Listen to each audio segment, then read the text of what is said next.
A reading from Exodus 16:13-26.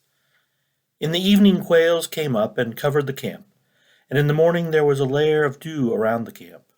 When the layer of dew lifted, there on the surface of the wilderness was a fine flaky substance, as fine as frost on the ground. When the Israelites saw it, they said to one another, "What is it?" For they did not know what it was. Moses said to them, "It is the bread the Lord has given to you to eat.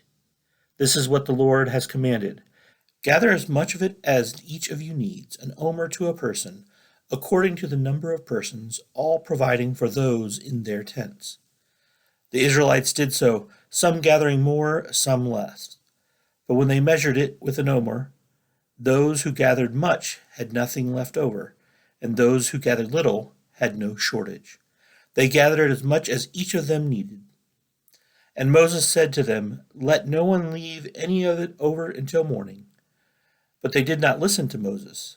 Some left part of it to the morning, and it bred worms and became foul.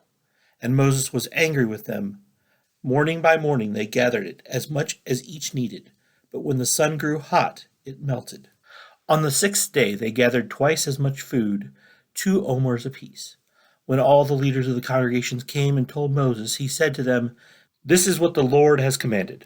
Tomorrow is a day of solemn rest, a holy Sabbath to the Lord. Bake what you want to bake, and boil.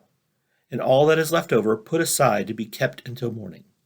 So they put it aside until morning, as Moses had commanded them. And it did not become foul, and there were no worms in it.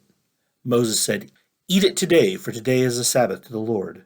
Today you will not find it in the field. 6 days you shall gather it, but on the 7th day, which is a Sabbath, there will be none." Wandering around for 40 years following Moses must have tried the patience of the Israelites. In turn, they also tried Moses' patience. How hard was it to follow the instructions given to Moses to give to them?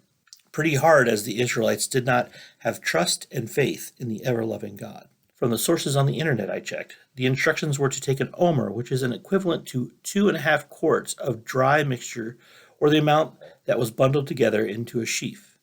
It would be the amount that could be made into bread for an adult for one day. Not trusting in God or Moses, and fearful of famine, the Israelites wanted to plan for a day without bread. God punished them by making sure that the dry omer would not be edible the next day. On the day before the Sabbath, they were given extra to be prepared early, and then eaten on the holy day. When we were in Israel several years ago, I grew to respect the Jews who kept the Sabbath. Food was prepared the day before, no work was done, and activities were limited to going to the temple or synagogue with the family and spending time with them. Talking with a young couple with several children, they explained that they had come to Jerusalem to welcome her sister and new husband back from their honeymoon for a Shabbat dinner, with both families attending and celebrating the new couple. No work was done, and the family bonded with singing songs and doing relaxing activities together. The lessons of olden times taught a lesson today. Time spent worshiping and then away from work and worries was just what God had intended. Cindy Doherty.